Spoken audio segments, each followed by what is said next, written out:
All right, boys and girls, our Final Four matchup on this side is the Bicycle Man versus Adelita, who will meet in the championship.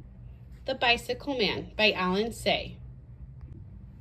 When I was a small boy, I went to a school in the South Island of Japan. The schoolhouse stood halfway up a tall green mountain. It was made of wood, and the wood was gray with age.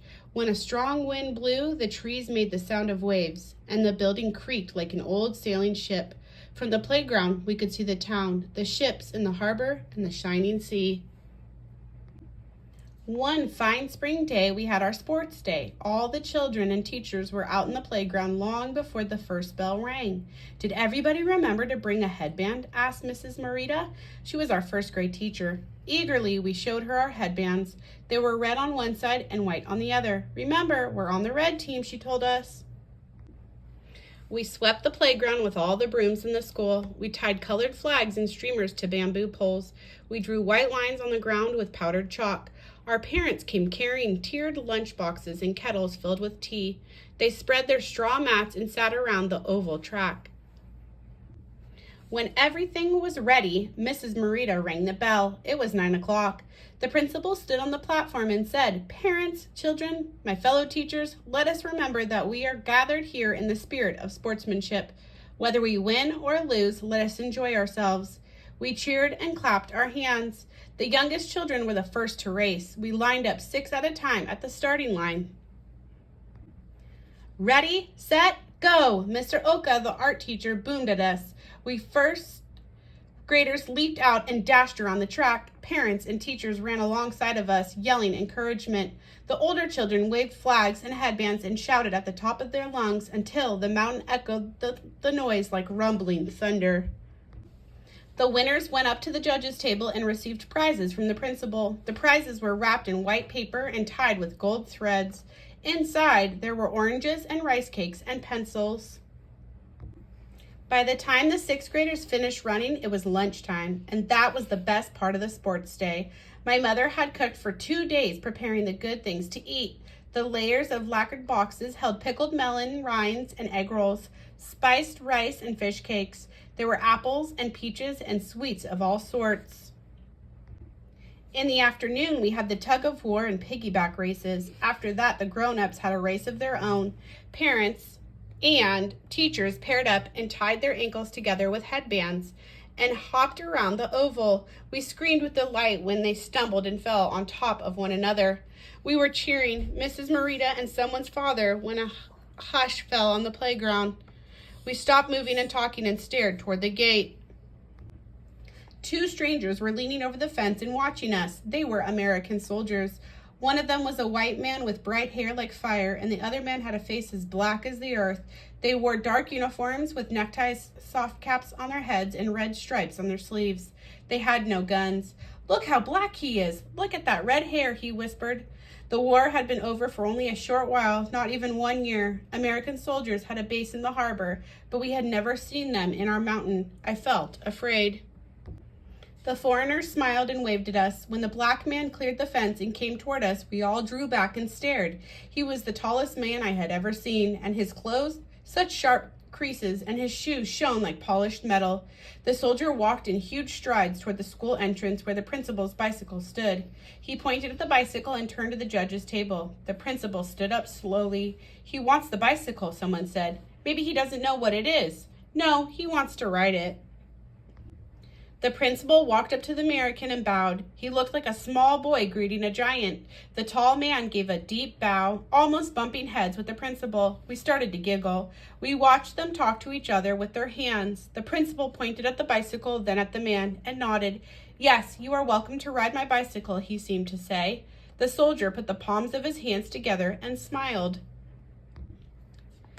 The man took the bicycle by the handlebar, kicked up the stand, and rolled it out to the center of the playground. He motioned us to make room and then called to his friend. The other American was nearly as tall as the black man. He took off his cap and saluted us with a big bow. We giggled and bowed back. The strangers spoke to each other and nodded. The black man took off his jacket and handed it to the white man. Then he hoisted a long leg over the bicycle and began to pedal it around and around in a widening circle. His friend waved the jacket like a flag and cheered him to go faster. Suddenly, the rider yanked on the handlebars and lifted the front wheel off the ground. "Oh, look," we stirred. "How can he ride like that? What an athlete," said the art teacher. The red-haired man was the ringmaster. He ran alongside of the bicycle and shouted encouragement. The rider went round and round with only one wheel, zigzagging this way and that. We were amazed. Then he rode backwards. He sat on the bicycle with his body turned around. He had to twist his neck to see where he was going. He worked his long arms and legs like a huge dancing spider. He howled with wonder. The man rode backwards, then forwards, twirling the front wheel like a spinning gyroscope. He shouted something to the ringmaster, who grasped the carrier and began to push as fast as he could. Then he let go. The bicycle shot forward with great speed. The rider stood up on the pedals and, leaning on the handlebar, put both his feet up. When the bicycle finally came to a stop, the playground roared with clapping of hands and shouting. The rider panted heavily and laughing. The ringmaster rushed up to him and lifted him in a bear hug. We mobbed around them, jumping and yelling. The principal struggled through the crowd, and the black man reached out to him. They gripped each other's arms like old friends. The principal raised his arms to quiet us down. He took the soldiers' hands and led them to the platform. There, he whispered something to Mrs. Merida as she brought him the largest box from the prize table. The principal stood on the platform and held out the box to the Americans. He looked like the emperor awarding a great champion. The bicycle rider received the gift with both hands and lifted it high above his head. Then he turned to the crowd. "Arigato, he said. Thank you, thank you." The whole school bowed to him and shouted for joy. The Americans put their caps on and walked out the gate with their prize. They went down the mountain, arm in arm, waving and laughing. We followed them with our eyes until they disappeared around the bend in the road. Adelita, a Mexican Cinderella story by Tommy de Paolo. Hace mucho tiempo, a long time ago, in a village in Mexico, there lived a merchant named Francisco and his beautiful wife, Adela. One day, Adela said, "Francisco, estamos esperando un bebé. We're going to have a baby." "Adela," Francisco said, "me hace muy feliz saberlo. I am so happy." Then he said, "We must send for Esperanza. She will come and take care of you until the baby is born, and then she will help us with the baby." Esperanza had been with the Mercado family since she was a young girl, and she had looked after Francisco when he was a baby. Esperanza came right away. She took good care of Adela, but after the birth of the baby, Adela was ill. She grew weaker, and shortly after, she held her little girl for the first and last time. Quietly, she died. Francisco was heartbroken. He named his baby daughter Adelita, little Adela, after her mother. Francisco was sad for his Adela, and he missed her greatly. But gradually, Adelita filled his heart with love. Time passed, and Adelita grew into a beautiful young woman. La Casa Mercado se llenó de alegría. The Mercado house was full of happiness. One evening, Francisco called Adelita and Esperanza to his study. "My dear Adelita, my good Esperanza, les tengo noticias. I have some news for you. I have met a charming woman and have decided to marry again. Her name is Señora Micaela de la Fortuna. She is a widow and has 2 daughters close to your age, Adelita. I know you will like Doña Micaela and her daughters, Valentina and Dulce." Adelita was happy for her father. Esperanza wasn't so sure, especially after she met Doña Micaela and her daughters. "Que frías son. They're cold ones," Esperanza said. Life was happy but different. Adelita had to share her father's attention, but they still managed to have importantes momentos juntos, special moments together. Adelita didn't mind that Doña Micaela favored her daughters, even though Esperanza complained. "Es natural, it's natural," Adelita told her. Then suddenly her father died from an illness, and everything changed. Poor Adelita was an orphan. Doña Micaela had always been jealous of Adelita. Now she no longer had to hide it. She moved Adelita from her beautiful bedroom to a small room in the attic. No longer did Adelita have new dresses. She had to wear hand-me-downs. Worst of all, Valentina and Dulce were mean and hateful to her. Adelita began spending all her time in the kitchen with Esperanza. She helped her with the meals. She listened to stories about her father as a boy and her mother as a young bride. Because she knew that Esperanza loved her, Adelita's heart stayed as warm as the fire in the hearth. One day, Doña Micaela came to the kitchen and spoke to them. I am spending too much money in this household. From now on, you, Adelita, will work in the kitchen. You are here all the time anyway. And you, Esperanza, out. I want you to leave immediately. Oh, Señora de la Fortuna, please don't send me away. Esperanza pleaded. I have been with this family since I was a girl.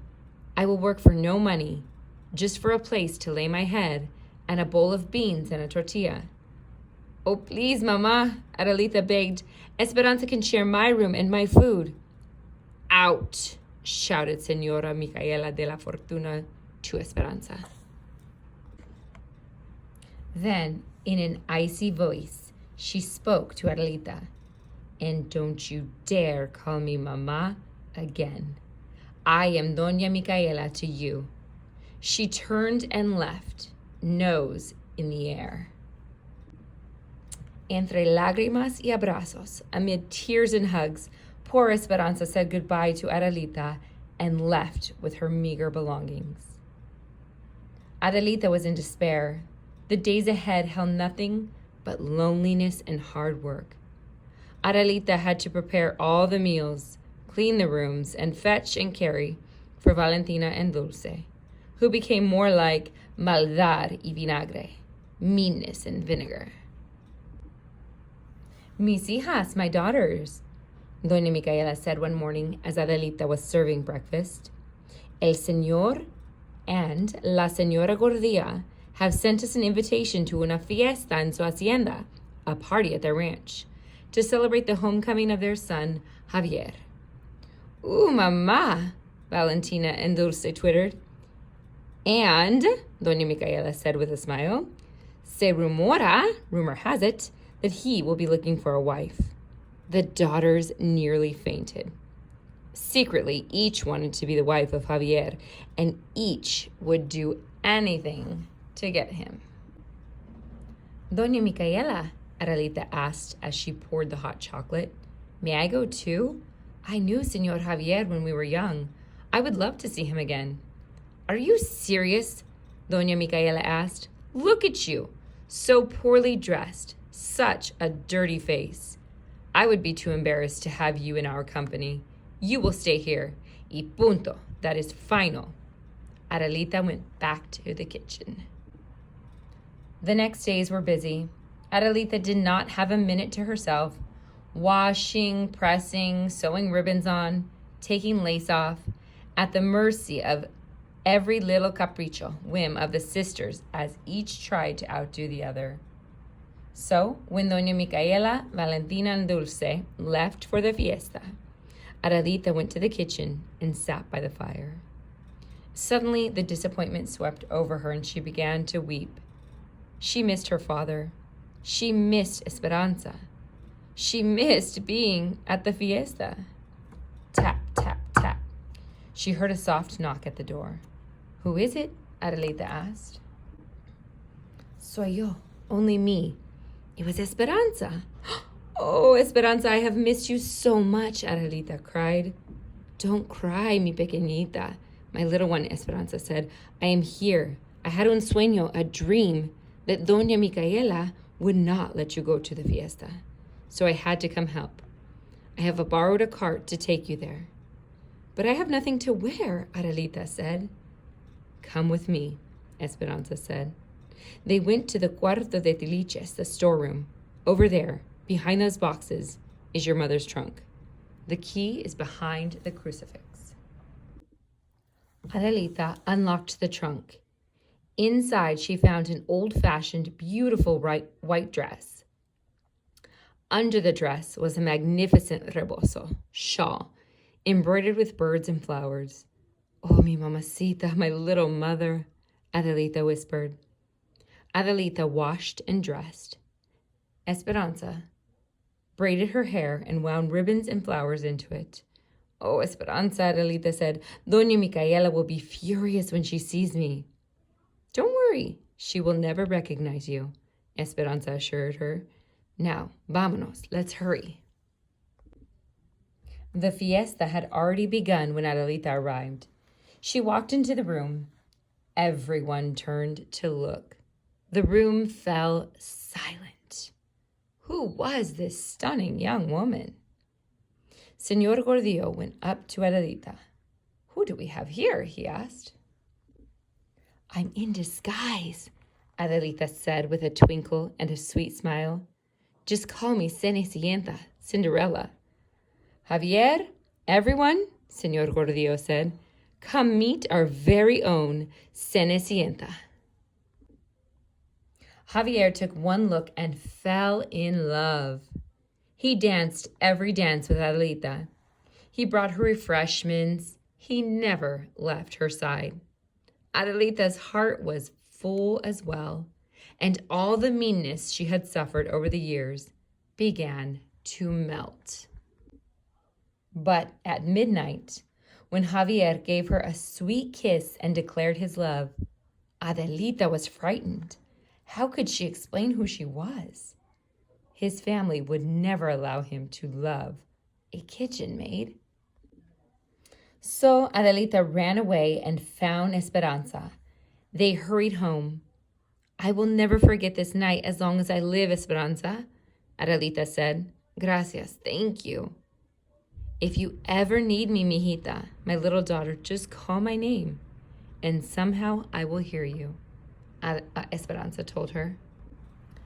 The next day, all Doña Micaela and her two daughters could talk about was the mysterious Cenicienta, who had appeared and then disappeared from the fiesta, just like the fairy tale. They were jealous of her beauty, and even more jealous, because they knew that Javier had fallen in love with her. "I'm glad no one knows who she is," Valentina said. "Or where she is," Dulce said. "And no zapatillo de cristal, glass slipper," Doña Micaela added. Javier had told everyone that he would not rest until he found his Cenicienta. "He is coming to town hoy mismo, this very day," Doña Micaela announced. "He will stop at each house and look for her. This is a chance to show once more what charms you have, my daughters. So prepare yourselves. Who knows? Maybe one of you will make him forget this Cenicienta." "Adelita," they screamed, "come, help us quickly." "I will be right there," Adelita answered. But before she went to Valentina and Dulce, she ran to her attic room and hung her mother's rebozo out the window.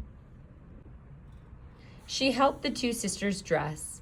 Then she went back to her room and shyly peeked out the window. Soon she saw Javier coming down the street on his horse. Suddenly, he saw the rebozo. He jumped down, ran to the door, and knocked. Señora Micaela de la Fortuna opened the door. "Ah, Señor Javier. Pásale, por favor. Come in, please," she said. "Señora, where is she? I know my love is here," Javier said. "Oh, do you mean one of my daughters?" Doña Micaela said. "Valentina, Dulce, come here. Señor Javier would like to see you." The sisters appeared in the doorway, giggling foolishly.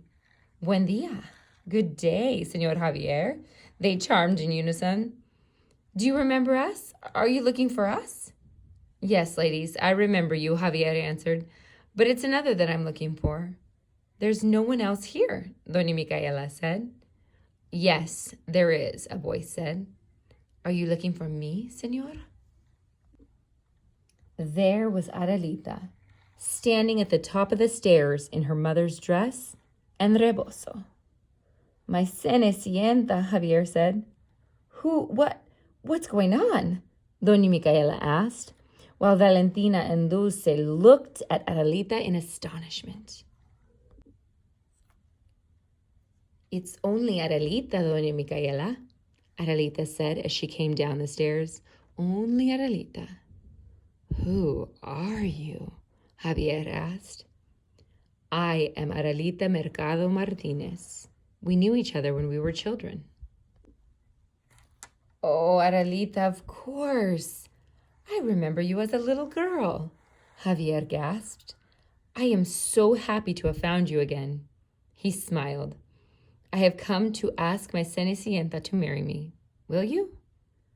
I am an orphan, Señor Javier, Adelita said. Perhaps you should ask Doña Micaela if she will give her permission. Will you, Señora? Javier asked. Why, I don't know. I don't know what... well, of course. We shall be honored, Señor Javier, Doña Micaela said. Valentina and Dulce glared at Adelita. Then it will be, Javier said, taking Adelita's hand in his.